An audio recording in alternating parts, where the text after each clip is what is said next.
Hi, I'm the unfortunate result of the upbringing of two conservative people, Yvonne DeCulo. It's too real. And I'm that tingly feeling you get just in the tip of your nose when you gotta sneeze, Jay Gloom. And welcome to the Victory Lap, where we will be discussing, 2 weeks ago, All Stars 4 of RuPaul Drag Race. Jinkies. So the girls are coming in after Pheromone has departed, and we get a little bit of in workroom drama between Monet and Trinity, arguing about like lip syncing, and Trinity kind of goes off like, oh, well, you wore that dress for this lip sync, and then Monet's like, well, you wore that dress for Emotions, and it was like, can we just like calm down, ladies? Like, you're all pretty. You're all pretty in your own We're all unique beautiful, way. unique, special, slow. And then Valentina's just in the background, like, not having it with anybody. She's just, like, bored out of her mind.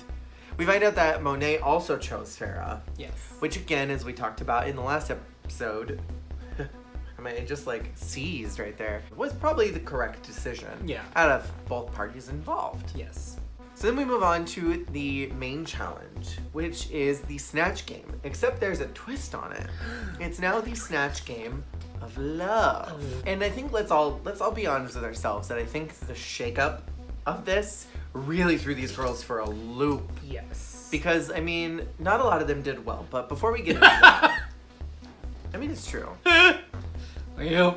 But before we get into that, let's talk about this little workroom drama that we have between Gia and Trinity, because I found that fascinating. I have also heard it confirmed, possibly, that they fully planned that. Oh, really?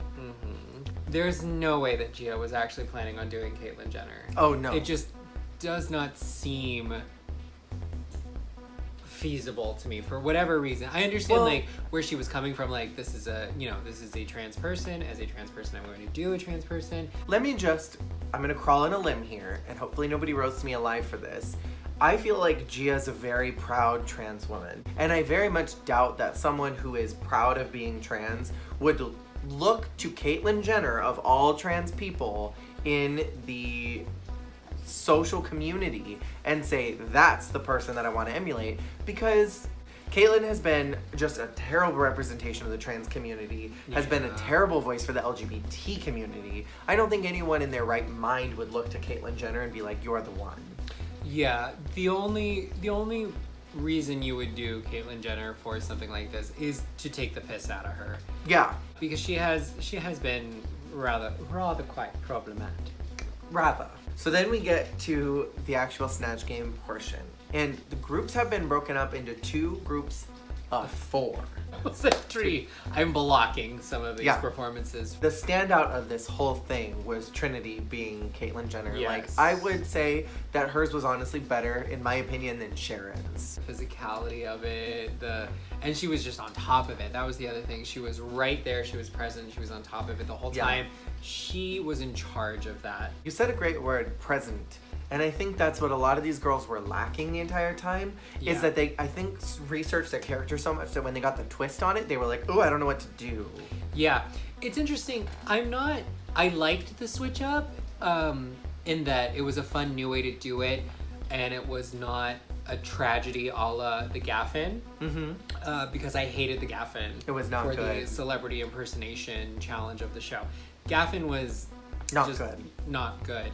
So I do enjoy a switch up. I think the problem was because they did split it into 2 groups. Some people who should have been able to shine did not get the rightful praise that they deserved because they were in a group with somebody who shined more. Yeah. Speaking specifically of Naomi. Naomi was so spot on with her characterization of Wendy. Fantastic. And it was in such a better way than Dita Ritz. Can we just point that out? And it wasn't just that she was on top of it. She had fun little things to say.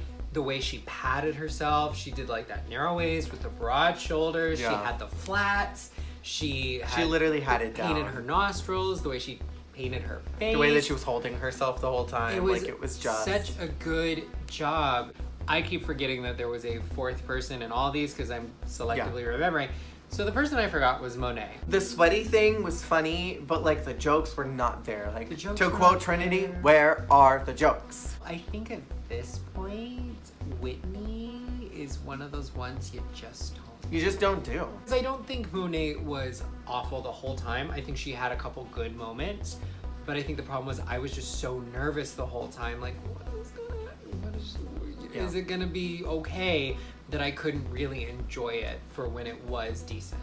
Yeah. That's the problem with doing someone like Whitney is the audience the whole time is gonna be like, they're not gonna pull out the bag of Coke, are they? They're not gonna do that, right? Yeah. And so that's why you can't do something like that. Valentina, I thought was very funny and well researched. It was great. I thought that she actually did a good job. I didn't quite understand this like push that she did badly. But I mean, with the right editing, you can make anyone seem not funny. I do think Valentina's problem was she stuck in that research too much. And it was almost a little bit like she was in her own world over in that fourth seat. So moving on to the other team, which I mean, really was just like bomb city. Monique did not do very well. Monique was kind of like herself. I don't know who that character was, and I think even after the Snatch game, I still don't know who that character is. Doing an unknown person is a 50-50 gamble, because you can do somebody who's not as well known to the current audience and it can pay off big for you. Like what Jinx and Sasha have done. It's a thing where nobody really knows what that is, but you sold it and now you've brought that person into the forefront. I do know the name Tiffany Haddish. I don't know anything about her, I will be honest. So I don't know what she's like, I don't know how she talks, I don't know what she's into. So she's into rimming. Looking at Monique's performance, all I can judge it as is, was it funny? Did I laugh? And she was entertaining. Yeah. She didn't make me laugh. It was a boo. And then Manila, I don't think she was funny. The sight gag was good. It was a little bit too much like her Snatch game from season 3. There was a lot of that, and then there was something that was a little bit like the count to me. That may have been the same nose that she used for the count. Manila did better than everyone else in her group. I don't think she was the best, hence why my problem with Snatch Game of Love is because she was the best of the worst, she by default is top 2. Whereas I think it should have been a closer, sort of thing between Manila and Naomi, where Naomi should have had a better shot, but because Manila was the winner of her half of Snatch Game of Love and Trinity was the winner of her half, you pretty much knew they were the ones who were going to be lip syncing for their legacy. Manila did not do a bad job, but there were times, and it was a messy Snatch. Now with Gia, Gia, I personally find like jokes like that funny. What jokes? I mean, I think jokes about like penises and like liking sex and liking things like that. I personally find that type of humor funny. Like Joel Kim Booster is a pretty great example of jokes that I find hilarious about talking about sexual acts. I think what really killed Gia was that it wasn't presented in a funny way. It was just presented kind of obnoxiously, and she kept inserting herself into everything. Like that power top that you meet on Grindr, and he just keeps sticking it in, and you're like, can you stop? Like, I'm ready to go home. When are you gonna be done? The straightforward phallic jokes 9 times out of 10 do not land on Drag Race. Well, and Gia especially doesn't have a good track record with this because she made the same joke as Kim Kardashian. She made the same joke as Kim. The thing that Gia needed to do was, which is a tried and true, always works on Drag Race, you need to do a bait and switch. What do you like in a man? I like a nice, big, fat bank account. Something like, it's not funny, it's not clever, but they like bait and switches on Drag Race. And even if they don't give you the wah wah edit like they gave her for her big fat joke, they would have at least, RuPaul would have given probably the little okay, yeah, because you like it, because you want money, something for that, because the bait and switch usually pays off. Gia's other problem was she did pick a character who nobody knows. So knowing what I know, with Gia saying that her and Trinity made up the whole I'm doing Caitlyn Jenner thing, is this who she was originally originally gonna do? But Gia didn't reference nails at all. Have a moment where you're like, oh honey, without aping Angela Johnson's nail salon bit. Like, I mean, she could have aped it. you could have aped that if you were desperate for something to do. But yeah, it was a weird choice, and she went really weird Offensive with it. in a She went weird offensive way. With it. It was really cringy from start to finish. There were a lot of other characters I think Gia could have done really successfully, and then kind of still could have run along those types of jokes. Sure. That I think maybe would have been, on par with those characters, and maybe we would have laughed more because we would have gotten the reference. Yeah. But like she just really didn't. She didn't really hit it. And then Latrice had the same problem she had in season 4, where she just completely shut down. And it's Yeah. like this is not a one-off thing. This is a trend. This is a trend now. And it was upsetting. It was sad to see. It was sad and it was upsetting, and the editors with their cryptic foreshadowing of like her talking about that at the beginning of the episode and her being like, well, it's not gonna happen. Get that unprofessionalism away from my Snatch. So then we move on to the runway portion, which was another really strange runway. Boots the house down, which is a really strange prompt. Boots the house Because it doesn't really give a lot of context what you should do other than wear some boots. Boots. Now, if this were me, and if it were me in this challenge, I would have worn something like super slutty with like a biker jacket and then just like thigh-high boots, fishnets, and like just had those boots look fierce and Yeah. sickening. And I would have just picked the most like lavishly expensive looking boots that just like gave you that sensation, because I feel like a lot of the girls overthought the runway a little bit. And with all of the decorum and all of the little pieces that they added and the Extravaganza. extremities that they went to try to make these boots look larger than what they were or more than what they were, Yeah. I feel like that really pulled me out of the boots fantasy. And Carson said it to maybe it was Ross, said it to one of the girls, like, if I were just looking at you, I wouldn't have known this was a boot challenge. I don't think it really got that from any of the They girls. said that to Naomi, fittingly so, because while Naomi looked gorgeous, she was wearing gladiator sandals. She was the winner of a completely different challenge. She was a little demon wearing thigh-high gladiator. She looked sick. Gladiator boots. I mean, they were boots. There was a heel on them, but they were gladiator style. And they so looked like sandals. she was walking in a different category for I sure. thought that Trinity looked sickening. Trinity's And I was got the really reference cool. immediately. I enjoyed like all the buckles on the boots. Like if you're gonna like style the boots, like that's how you should do it. Yeah. Just like all those crazy buckles. I would have like done boots that had like, you know how some boots have that thing that sticks up from the thigh? I would have done ones that just had this like crazy giant one that like curled. That would have been fun. Like something like whimsical like that. I enjoyed Valentina's nude delusion. It wasn't necessarily a boot.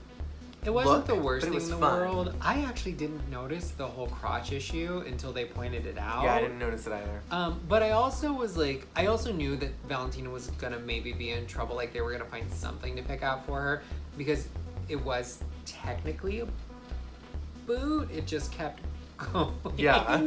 But it It was was an that- endless boot. It was a ring of endless boots. But there was something weird about it that Yeah. I was like, I don't. I get why Naomi was not in the top because it wasn't really boots. But at Sure. the same time, I don't really feel like Manila's look was really Okay. boots either. Manila's was like an S&M challenge. She had boots, but again, like I don't even remember what Manila's boots look like. I just remember she was a bunny. She had A sex bunny. She was a sexy bunny with a carrot ball gag thing and head to toe harness thing. I do not remember I what don't her remember the boots boots looked at all. like at all. It was memorable. It was like memorable. the look. But so was Naomi's. And so by the logic that I don't know, it just shows you even more that they were going by who won their section of Snatch Game of Love, not who did the best jobs.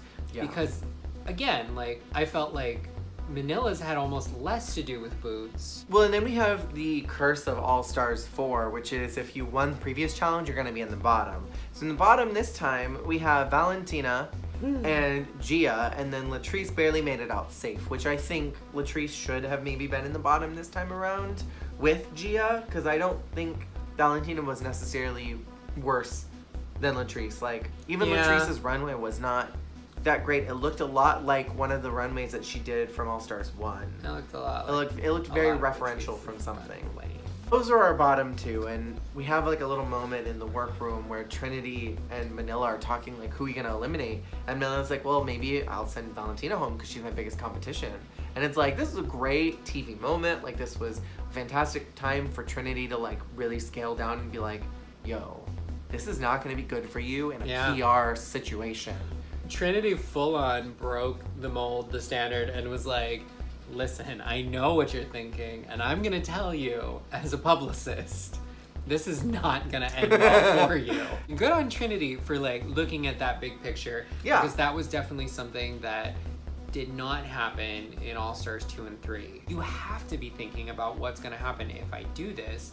You know, it's much... You should be thinking about that in all walks of life. Like, what are my decisions right now? How is that going to affect outside of here? Taylor Swift will be the first to tell you. You gotta think about reputation. And some people, like Taylor Swift, can turn that around. Yeah. But not everybody is so lucky. I mean, look at Kanye. Some people no. can't turn it around. Yeah. Some people just can't.